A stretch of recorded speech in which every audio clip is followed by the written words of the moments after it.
नमस्कार. तर multi time frame analysis नेमकं काय? आणि प्रोफेशनल ट्रेडर जे आहे ते एकाच टाईम फ्रेमच्या चार्टकडे अजिबात बघत नाही. ते वेगवेगळ्या टाईम फ्रेममध्ये जे आहेत ना स्विच होताना तिथे दिसतात.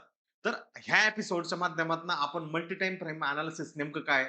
आणि त्याचा उपयोग जो ट्रेडिंगमध्ये तो कशा पद्धतीने होऊ शकतो त्याबद्दल जे आहे ती यथेच्छ माहिती घेऊया.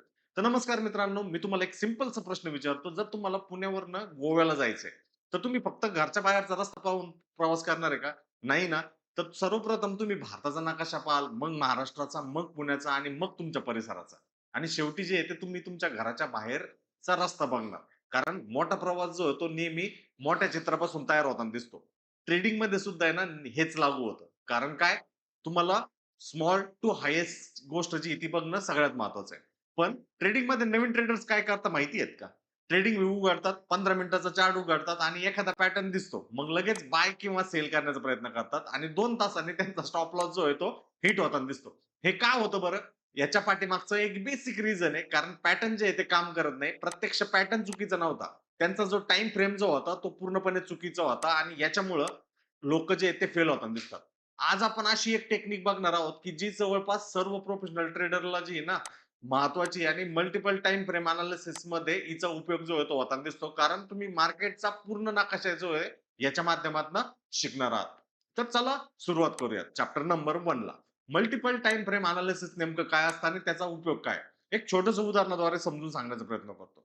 समजा तुम्ही एखाद्या मोठ्या मॉलमध्ये गेलात. तुम्हाला एक विशिष्ट दुकानात जायचं होतं, परंतु तुम्ही मॉलमध्ये गेलात. जर तुमच्याकडे संपूर्ण मॉलचा नकाशा नसेल, तर तुम्ही भरकटत राहाल. पहिल्या फ्लोअरवरनं दुसऱ्या फ्लोअरला, दुसऱ्या फ्लोअरवरनं तिसऱ्यावरनं पहिल्याला. पण आधी जर एंट्रन्स, मग फ्लोअर आणि दुकान क्रमांक पाहिला, तर तुम्ही काही मिनिटातच योग्य ठिकाणी जाल. ट्रेडिंगमध्ये वीकली चार्ट जो आहे, तो पूर्ण मॉलचा मॅप आहे. डेली चार्ट जो आहे, तो फ्लोअरचा मॅप आहे. 1 हॉवर चार्ट फ्रेम जो आहे, तो दुकानाकडे जाणारा कॉरिडॉर आहे. 15 मिनिटाचा चार्ट म्हणजे दुकानाचा एंट्रन्स आहे. प्रोफेशनल ट्रेडर जे आहेत, ते कधी एंट्रन्स पासून सुरुवात करत नाही. ते संपूर्ण चित्र जे आहे, ते बघण्याचा प्रयत्न करतात आणि मगच एंट्री करतात. चॅप्टर नंबर 2 मध्ये बिगिनर लोक जे आहेत ते पैसे का गमावतात? व्हाय बिगिनर्स लूज मनी? तर अनेक विद्यार्थ्यांचे चार्ट पाहायला मिळतात. बहुतेकांची एकच चूक असते ती म्हणजे काय? एकाच टाइम फ्रेमवरती ट्रेडिंग करतात. समजा डेली चार्ट वरती स्टॉक डाउन ट्रेंड मध्ये पण 15 मिनिटांमध्ये एक छोटासा बुलिश पॅटर्न त्यांना तयार झालेला दिसतो. तेव्हा बिगिनर काय म्हणतो? ब्रेकआउट झालाय. तो बाय करतो. डेली डाउन ट्रेंड असून सुद्धा तो बाय करतो आणि त्याच्यानंतर काय होतं? मार्केटमध्ये मोठे सेलर्स येतात आणि प्राइसला खाली घेऊन जाताना दिसतात. मग काय? ट्रेड होतो फेल. आता एक विचार करा, पॅटर्न चुकीचा होता, की एनालिसिस चुकीचं होतं? नक्कीच. एनालिसिस जे आहे चुकीचं होतं कारण लोअर टाईम फ्रेमपासून त्याने सुरुवात केली होती. एका झाडाकडे पाहून आपल्याला जंगलाचा अंदाज केव्हाही येऊ शकत नाही मित्रांनो. तसंच एका टाईम फ्रेमकडे बघून मार्केटचा जो आहे तो निर्णय आपल्याला घेता येऊ शकत नाही. हे एक महत्वाचं राहतं. म्हणून जेव्हा-केव्हा तुम्ही चार्ट्स बघताय, या गोष्टीकडे नक्की लक्ष द्या. आता चॅप्टर नंबर 3 कडे जाऊयात, तर म्हणजे पायलट स्टोरी. तर एक विमान उडवणारा पायलट आहे आणि तो फक्त रनवे बघेल का? नक्कीच नाही ना. तो वेदर रिपोर्ट बघेल, तो विंड स्पीड बघेल, तो इंधन म्हणजेच फ्युअल किती राहिलंय त्या याच्यामध्ये तो बघेल, रूट काय आहे, एअर ट्रॅफिक काय आहे आणि मगच तो आहे तो टेक ऑफ करणार आहे. मग ट्रेडिंगमध्ये सुद्धा हेच होताना तिथं दिसतं. ट्रेडिंगमध्ये काय, की फक्त 15 मिनिटाचा चार्ट म्हणजे रनवे, वीकली ट्रेंड म्हणजे वेदर आहे, डेली टाईम फ्रेम म्हणजे रूट आहे आणि 1 हॉवर टाईम फ्रेम म्हणजे लँडिंग प्लॅन आहे आणि एंट्री ही टेक ऑफ आहे. प्रोफेशनल ट्रेडर जे आहे ते एका इंडिकेटर वरती काम करत नाही. ते अनेक माहितीला एकत्र करून जे तिथं काम करण्याचा प्रयत्न करतात. That is the most important thing in the trading. तर चॅप्टर नंबर 4 मध्ये टॉप डाउन एनालिसिस नेमकं काय आहे त्याबद्दल माहिती घेऊया. आता एक प्रत्यक्ष माहिती प्रक्रिया मी तुम्हाला सांगतो. मी ट्रेडिंग सुरू करण्यापूर्वी नेहमी जो आहे तो वीकली टाईम फ्रेमचा चार्ट उघडतो. स्वतःला विचारतो, हा ट्रेंड अप आहे का? ट्रेंड डाउन आहे का? की साइडवेज आहे? आणि यानंतरच डेली टाईम फ्रेममध्ये कुठं त्याचा सपोर्ट आहे ह्याकडे लक्ष देतो. मग त्याचा रेजिस्टन्स कुठे आहे? पॅटर्न काही तयार होऊ राहिला काय? कॅन्डलस्टिक्स पॅटर्न तिथं काही आहे का? आणि तर हायेस्ट टाईम फ्रेम या केसमध्ये मी वीकली टाईम फ्रेमवरती गेलो. वीकली टाईम फ्रेममध्ये हा सेक्शन मला बघायचा आहे, की ज्यामध्ये प्राइसचं टाईट कन्सॉलिडेशन जे आहे ते इथं झालेलं आहे. पण त्याच्या अगोदर जर बघितलं तर एक हायर अप ट्रेंड झाला ज्याच्यामध्ये हायर हाईज आणि हायर लोज होताना दिसतंय आणि त्यानंतर प्राइस जी ती कन्सॉलिडेशनमध्ये गेली. आता एक ब्रेकआउट जो आहे तो इथं पॉपअप होतोय. त्याकरता मला हायर टाईम फ्रेमनुसार जे आहे ते एक शॉर्टर टाईमसाठी मी त्या वीकली टाईम फ्रेममध्ये एक ट्रेंड लाईन काढतो. ओके. मी तिथं ट्रेंड लाईन काढली आहे. आता त्याला मी स्विच करतो डेलीमध्ये. एकदा की मी डेलीमध्ये गेलो, की मला तो जो पॅटर्न जो आहे व्यवस्थितरित्या व्हिजिबल तिथं होऊन जाईल आणि एकदा तो व्हिजिबल झाला, की ऑटोमॅटिकली त्यामध्ये मी त्याला जे आहे व्यवस्थितरित्या चेक करू शकतो. आता इथं डेली टाईम फ्रेममध्ये आलो मी. मला लक्षात येतंय, की इथं ट्रेंड लाईनच्या आसपासच त्याने जे आहे ते रेझिस्टन्स घेतलं होतं. इथं ब्रेकआउट केला आणि ऑलमोस्ट त्या खालच्या बाजूला जाणाऱ्या स्लोप असणाऱ्या ट्रेंड लाईनला त्याने रिट्रेस जे आहे ते केलेलं आहे आणि प्लस व्हॉल्यूम सुद्धा मला इथं वाढताना तिथं दिसत आहे. आता हे भरपूर पुराण ही गोष्ट आहे. मग मला आणखीन त्याच्यासाठी सिक्युअर एंट्री हवी. मग मला तिथं जे आहे त्या पर्टिक्युलर पिरियड ऑफ टाईम त्या डेटला जे आहे तिथं जावं लागणार. मग एकदा मी तिकडे गेलो, की 4 हॉवर टाईम फ्रेममध्ये मला ती प्राइसचं जे बिहेवियर जे आहे ते एकदम व्यवस्थितरित्या तिथं बघायला मिळेल. आता 4 हॉवर टाईम फ्रेममध्ये आल्यानंतर काय कळतंय, की प्राइसनी ऑलमोस्ट एक डबल टॉप सारखी सिच्युएशन केली आणि विथ गॅप जे आहे प्राइस तिथं मूव्ह होताना दिसते. मग ऑलरेडी आपण गॅप्स पण शिकलोय. त्यामध्ये हा कुठला प्रकारचा गॅप आहे तो नक्की व्हिडिओच्या कमेंट बॉक्समध्ये सांगा. तर याला जनरली आहे ब्रेक अवे गॅप असं म्हटलं जातं. कारण भरपूर दिवसाच्या कन्सॉलिडेशन नंतर जी ती प्राइस बाहेर जाताना दिसते. याच्यामध्ये ॲडिशनल कन्फर्मेशन बघायचं जर झालं तर व्हॉल्यूम सुद्धा एक इन्क्रीजिंग याला गोष्टी दिसतात. एंट्रीच्या हिशोबाने जर बघायचं झालं तर हे जेव्हा ब्रेकआउट झालं तर रिटेस्टसाठी जर तुम्ही जर वाट जर बघत असाल तर ती रिटेस्टची सुद्धा एंट्री आहे आणि रिस्कच्या हिशोबाने, स्टॉप लॉसच्या हिशोबाने जर विचार जर करायचा झाला तर इथं 2 ते 3 ठिकाणी जे सिच्युएशन करू शकतात. हा जो स्विंग लो जो आहे जिथनं ब्रेकअवे गॅप उत्पन्न झाला तो किंबहुना तुम्ही आणखीन प्रोफेशनल पद्धतीने तुम्हाला तुमचा स्टॉप लॉस प्लेस करायचा आहे, तर आणखीन डीपर लेव्हलला जो आहे तो तुम्ही स्टॉप लॉस तिथं प्लेस करू शकता आणि रिस्क रिवॉर्ड जो आहे मिनिमम 1:2 जो आहे तो कन्सिडर करू शकता. तर मल्टी टाईम फ्रेम एनालिसिसचा कशा पद्धतीने आपण उपयोग जो आहे तो करू शकतो. अगदी 4 तासामध्ये मी तुम्हाला म्हटलं अगदी 1 हॉवर 30 मिनिट 15 मिनिटमध्ये सुद्धा त्याला घेऊन जाऊ शकतो. मध्ये हे बघायचं आणि शेवटी 15 मिनिटामध्ये एंट्री कुठे मिळेल का? त्याच्यामध्ये जास्तीत जास्त रिस्क रिवॉर्ड मला भेटू शकतो का? स्टॉप लॉसचं प्लेसमेंट तिथे आज चांगलं असू शकतं का? याकडे लक्ष ठेवणं सगळ्यात महत्त्वाचं राहतं. कारण प्रत्येक टाईम फ्रेममध्ये वेगवेगळी जबाबदारी पाडताना दिसत असते. वीकली टाईम फ्रेम जी ती आपल्याला डायरेक्शन देते. डेली टाईम फ्रेम कॉन्टेक्स्ट देत असते. 4 हॉवर टाईम फ्रेम जी कन्फर्मेशन देत असते आणि 15 मिनिटाची टाईम फ्रेम जी ती आपल्याला प्रिसिजन एंट्री देत असते. आता काही एक्झाम्पल जे आहे ते चॅप्टर नंबर 5 च्या माध्यमातून बघूयात. समजा तुम्ही शेती करताय. आता पाऊस पडतोय म्हणून तुम्ही लगेच पेरणी करणार का? नक्कीच नाही. तुम्ही हवामानाचा अंदाज लावाल, जमिनीत ओलावा किती ते बघाल, बियाण्याची गुणवत्ता बघाल आणि मगच निर्णय घेताल. तर ट्रेडिंगमध्ये सुद्धा सेम आहे. ट्रेडिंग म्हणजे शेतीसारखी आहे. फक्त आजची कॅन्डल बघून तुम्ही निर्णय घेतला, तर तो जुगार म्हणजे स्पेक्युलेशन ठरेल. परंतु पूर्ण परिस्थिती बघून जर तुम्ही तिथं निर्णय जर घेतला, तर ती ट्रेडिंग होईल आणि हे एक महत्त्वाची गोष्ट तिथं राहते. Chapter number 6 multi time frame एनालिसिसच्या हिशोबाने इथं हा मंथली टाईम फ्रेमचा चार्ट आहे. या चार्टमध्ये आपल्याला काही गोष्टी ज्या आहेत त्या अगोदर समजून घेणं सगळ्यात महत्त्वाचं आहे.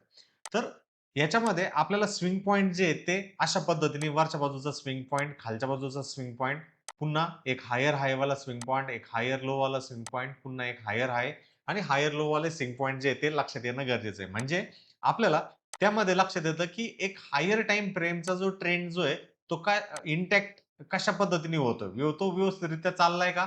तो लक्षात येतो. त्याच पद्धतीने खालच्या बाजूने सुद्धा एक डाउन साइडची म्हणजे सपोर्टची ट्रेंड लाईन जी आहे, तुम्ही तिकडनं ड्रॉ करू शकता. म्हणजे मल्टी टाईम फ्रेमच्या टास्कमध्ये पहिलं जी स्टेप जी आहे, ती आपल्याला हायर टाईम फ्रेमला ट्रेंडला अंडरस्टँड करणं, त्याला व्यवस्थितरित्या समजून घेणं, हे जे आहे ते महत्त्वाचं ठरतं. आता ही जी ट्रेंड लाईन जी आहे, ती मी कुठं काढू शकतो? आयदर ह्या झोनला काढू शकतो आणि ह्या झोनला. पण हा जर मी स्विंग पॉइंट जर घेतला, तर याच्यामध्ये ह्या सर्व ज्या कॅन्डल ज्या आहेत, त्या इनव्हॅलिडेट होताना दिसतायत. म्हणून त्या पर्टिक्युलर केससाठी मी ज्या माझ्या पुढच्या ज्या ट्रेंड लाईन जे घेतोय त्यानुसार ह्या ब्रेकआउटच्या अगोदर हे जे प्राइसचं कॉम्प्रेशन झालंय त्या कॅन्डल जे आहे ते तिथं मी घेत आहे. आता ह्यामध्ये इथं आपण मंथली टाईम फ्रेम मधले स्विंग पॉइंट जे आहेत ते इथं अंडरस्टँड केलेत. आता मंथलीचा आपल्याला स्विच करायचंय वीकलीमध्ये. वीकलीमध्ये आपण ज्यावेळेस इथे येतोय त्यावेळेस वीकलीच्या ट्रेंडच्या हिशोबाने प्राइसचं जे बिहेवियर जे आहे ते बघणं गरजेचं आहे. तर तुम्ही बघू शकता जेव्हा वीकलीमध्ये येतंय तर प्राइस जी आहे एक हायर हायचा जो स्ट्रक्चर जो आहे म्हणजे हा एक हाय क्रिएट झाल्यानंतर हा लो होता आणि त्याच्या कंपॅरेटिव्हली हा जो आहे एक हायर हाय साइडला आपल्याला तिथे जाताना दिसतोय आणि जेव्हा लॉंग टर्मच्या ट्रेंड लाईनच्या आसपास इथं पहिला अटेम्प्ट आला होता प्राइस मध्ये बाइंग होती जेव्हा सेकंड टाइम याच्या आसपास आला त्याच्या अराउंड जे आहे ती बाईंग आपल्याला तिथं जनरेट होताना तिथं दिसते. म्हणजे हे एक सिंपलच्या गोष्टी ज्या आहेत त्या आपल्याला वीकली मध्ये येतात, जो की हायर टाइम फ्रेमच्या हिशोबाने तो इंटॅक्ट होताना दिसतोय. आता यालाच जे आहे डेली मध्ये आपल्याला घेऊन जायचंय आणि डेली मध्ये चेक करायचंय की नेमकं प्राइस जी आहे ती त्याला व्यवस्थितरित्या त्या सपोर्ट झोनच्या आसपास 2025. सो सिंपल त्याला तुम्ही जे आहे एक्सपॅन्ड करा. एक्सपॅन्ड केल्यानंतर त्या पर्टिक्युलर एप्रिल 2025च्या झोन पाशी जावा आणि एकदा 2025च्या झोनच्या आसपास तुम्ही गेलात की लॉंग टर्मची ट्रेंड लाईन जी आहे जी की तुम्ही ऑलरेडी अशा पद्धतीने ड्रॉ करून ठेवलेली होती, त्या ट्रेंड लाईनच्या आसपास प्राइस गेल्यानंतर इथं नेमकं काय होतंय ते बघा. सिंपल इथं जर बघितलं तर एक सिमेट्रिकल काइंड ऑफ ट्रायंगल जो आहे तो जनरेट होतो, ज्याच्यामध्ये लोअर लोज होत आहेत आणि इकडं लोअर हाईज, लोअर लोज आणि इकडे लोअर हाईज आपल्याला होताना दिसतोय. म्हणजे एक सिमेट्री जी आहे ती खालच्या बाजूने होताना दिसते. आणखीन थोड्याशा वेगळ्या अँगलने बघितलं तर एक फॉलिंग चॅनल आहे. पण त्या फॉलिंग चॅनलचा ब्रेकआउट जेव्हा 16 एप्रिलच्या दिवशी तिथं होतोय, त्यावेळेस मल्टिपल नंबर ऑफ टाइम जी ती प्राइस आपल्याला रिटेस्ट तिथं होताना दिसते. म्हणजे हा ब्रेकआउट ज्यावेळेस होतोय, रिटेस्टला प्राइस जेव्हा येते, त्यावेळेस तुमच्या ज्या एंट्री जी आहेत, सेकंड अटेम्प्ट, थर्ड अटेम्प्टला तिथं जनरेट होत आहेत. आता ह्याच गोष्टीला आपण आणखीन 45 मिनिटच्या टाइम आपल्याला जी क्लिअरिटी जी आहे ती लक्षात तिथं आणखीन चांगल्या पद्धतीने येताना तिथं दिसून जाईल. सो 45 मिनिटच्या टाइम फ्रेमच्या हिशोबाने सिंपल जर तुम्ही इथं जर चेक जर केलं तर ऑटोमॅटिकली इथं लक्षात येऊन जाईल, जेव्हा त्या प्राइसचा जो ब्रेकआउट जो आहे या पर्टिक्युलर झोनच्या आसपास जेव्हा झाला, म्हणजे एंट्रीच्या हिशोबाने कन्सिडरेशन करायचं जर झालं तर त्यामध्ये सगळ्यात महत्वाची जी ट्रेंड लाईन जी होती ती ही पर्टिक्युलर ट्रेंड लाईन जी होती आणि त्यामध्ये हॉरिझॉन्टल ब्रेकआउटचा जो रिटेस्ट जो आहे तो या पर्टिक्युलर झोनच्या आसपास जनरेट होताना दिसतो. म्हणजे आपल्याला एकदा प्राइसचा ब्रेकआउट ज्यावेळेस बनताना तिथं दिसतो आणि प्रोफेशनल ट्रेडर्स नेमकं कशा पद्धतीने त्याला टॅकल करतात हे आपण वारंवार बघितलंय. त्यावेळेस आपण वेट करणं आहे, प्राइस जे आहे त्या झोनला रिटेस्ट करण्याकरता किंवा पेंडिंग ऑर्डर्स घेण्याकरता प्राइस तिथे येते का? हे एक महत्वाचं संसाधन असतं आणि एकदा तुम्हाला ती गोष्ट लक्षात आली, की ऑटोमॅटिकली तुम्ही त्याला एका ट्रेंडच्या हिशोबाने त्याला फॉलो सिंपल पद्धतीने करू शकता. That is the simple. मध्ये काही एक्झाम्पल्स बघूयात आणि त्या एक्झाम्पलच्या माध्यमातून Nifty, weekly, daily, monthly time फ्रेमचा कशा पद्धतीने इम्पॅक्ट होतो, तो समजून व्यवस्थितरित्या घेऊयात. तर आता लक्षात घ्या, जर तुम्ही थेट 15 मिनिटाच्या टाईम फ्रेमवरती जाऊन जर ट्रेड जर करत असतात, तर फक्त एक कॅन्डल दिसली असती. परंतु टॉप डाउन एनालिसिसमध्ये तुम्हाला संपूर्ण मार्केटची जी आहे ना, स्टोरी समजत असते आणि तुम्ही तिथं चुकण्याचे चान्सेस मी म्हणतो, तुम्ही करेक्ट येताल असं नाही. पण चान्सेस जे आहेत ते बेस्ट साइडला तिथं होताना दिसतात. चॅप्टर मिनिटाच्या बेसिसवरती मी एंट्री करायला पाहिजे का? नक्कीच नाही. जर त्याची अलाइनमेंट जी आहे ती हायर टाईम फ्रेम बरोबर करेक्ट पद्धतीने तर ते हे. आता हा 15 मिनिटाचा चार्ट बघा, याच्यामध्ये गॅप आहे. गॅप अप नंतर प्राइस जी ती कन्सोलिडेट होताना दिसते आणि तर लॉंगर टाईम फ्रेमची कुठलीतरी कॅन्डल आहे. बट तुम्ही जर त्याचीच जर वीकली टाईम फ्रेममध्ये गेलात आणि त्याचा चार्ट जर बघितला तर तुम्हाला लक्षात येऊन जाईल, एक शॉर्ट टर्म ट्रेंड लाईन ह्या पर्टिक्युलर स्विंग पॉइंट पासनं ह्या पॉइंट पर्यंत वीकली टाईम फ्रेममध्ये गेली आहे. प्राइसने ब्रेकडाउन केल्यानंतर रिटेस्टसाठी प्राइस आली. क्लोजर त्याने केला आणि रिटेस्ट नंतर पुन्हा गॅप डाउन मध्ये ट्रेंड कंटिन्युएशन जो आहे तो वीकली टाइम फ्रेम मध्ये झाला. वीकली मध्ये आपल्याला क्लिअर कट आयडिया आली. मग डेली टाइम फ्रेम मध्ये जायचंय. डेली टाइम फ्रेम मध्ये सेम चार्ट जर बघितला तर सेम आपल्याला कळतंय की पहिला स्विंग पॉइंट, दुसरा स्विंग पॉइंट आणि तिसऱ्या स्विंग पॉइंटला ब्रेकडाऊन होऊन प्राइसने पुन्हा एक एक्झॉशन गॅप देऊन पुन्हा तिकडनं सेल ऑफ करताना दिसते. म्हणजे प्राइस त्या ट्रेंड लाईनच्या वरती न टिकता पुन्हा तो जो बेस झाला होता त्या बेसच्या खाली जाताना पुन्हा एक गॅप जो आहे तो तयार करते. म्हणजे पुन्हा इथं डबल कन्फर्मेशन झालंय. आता ऍक्च्युअल ट्रेड एंट्रीसाठी 15 मिनिटाची टाइम फ्रेम जी आहे ती एक मेजर रोल प्ले करते. आता सेम ट्रेंड लाईन जी आहे ती ह्या पर्टिक्युलर चार्ट मध्ये दिसते.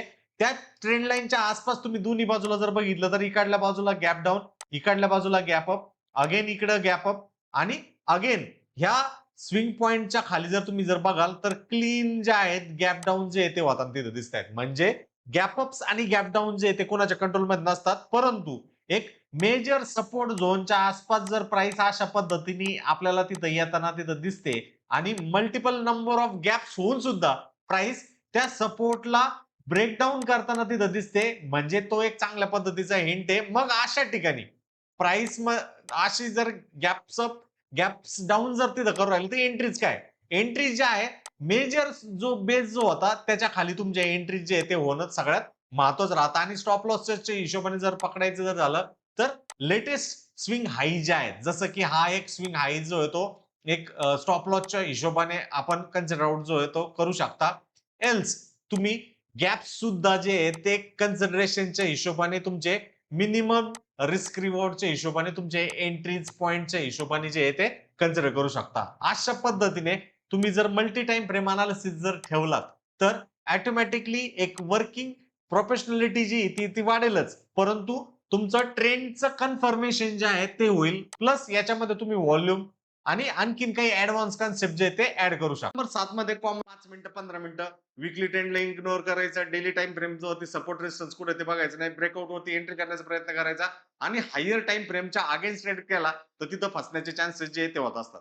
ह्याऐवजी जर प्रोफेशनल चेकलिस्ट जर तुम्ही बघितली, वीकली ट्रेंड तपासलाय का, डेली स्ट्रक्चर बघितलंय का, पॅटर्न कोणत्या टाइम फ्रेमवर तयार झालाय ते बघितलंय का, व्हॉल्यूम कन्फर्मेशन आहे का, लोअर टाइम फ्रेमला एंट्री तुम्हाला मिळाली का आणि रिस्क रिवॉर्ड कमीत कमी 1:2 चा भेटलाय का हे बघणं सगळ्यात महत्वाचं आहे. होमवर्क मध्ये निफ्टी वरती जावा, वीकली, डेली, 1 आवर आणि 15 मिनिटाच्या टाइम फ्रेमवरती अनालिसिस करा. बँक निफ्टी मध्ये सुद्धा सेम टॉप डाउन अप्रोच बघा. डेली एखाद्या स्टॉक वरती डेली पॅटर्न बघा आणि त्याच्यामध्ये 15 मिनिटाची एंट्री कुठे भेटते का ते चेक करा. तर आजचा सर्वात मोठा धडा हा आहे मित्रांनो, की प्रोफेशनल ट्रेडर जो आहे तो फक्त चार्ट बघत नाही, तो कॉन्टेक्स्ट बघत असतो म्हणजे मोठं चित्र बघत असतो. एका टाइम फ्रेमवरती निर्णय घेणारा जो आहे तो ट्रेडर अंदाज लावत असतो. परंतु मल्टिपल टाइम फ्रेमवरती एकत्र बघणारा ट्रेडर जो आहे तो पुऱ्यावरती निर्णय घेत असतो. जर आजचा एपिसोड तुम्हाला उपयुक्त वाटला असेल तर आजच्या एपिसोडच्या कमेंट बॉक्समध्ये टॉप डाउन अप्रोच नक्की नक्की लिहा. पुढील एपिसोडमध्ये आपण पॅटर्न फेल्युअर आणि फॉल्स ब्रेकआउट, स्मार्ट मनीचा ट्रॅप आणि स्टॉप लॉस हंटिंगचं सिक्रेट जे आहे त्याबद्दल माहिती घेणार आहोत. तर सगळ्यात महत्वाचं मित्रांनो, हा जो एपिसोड आहे जो आहे ना, हा पर्टिक्युलर फक्त आणि फक्त एक काहीतरी गोष्ट तुम्हाला सांगायची, शिकवायची ह्या दृष्टीने आहे. तुम्हाला मल्टी टाईम फ्रेमचं एनालिसिसचं काय महत्व आहे, त्याबद्दल माहिती देण्याकरता हा व्हिडिओ बनवला होता. याबरोबरच जर तुम्हाला ट्रेडिंग आणि डीमॅट खातं जर खोलवायचं असेल, तर त्याची लिंक व्हिडिओच्या कमेंट बॉक्स तथा डिस्क्रिप्शन बॉक्समध्ये दिली गेलेली आहे. त्या लिंकद्वारे तुम्ही ट्रेडिंग आणि डीमॅट खातं जे आहे ते खोलू शकता. कसा वाटला व्हिडिओ? व्हिडिओला नक्की लाईक, शेअर, सबस्क्राईब नक्की करा आणि या चॅनलला पहिल्यांदा आला असाल तर चॅनलला सबस्क्राईब नक्की करा. तोपर्यंत नमस्कार.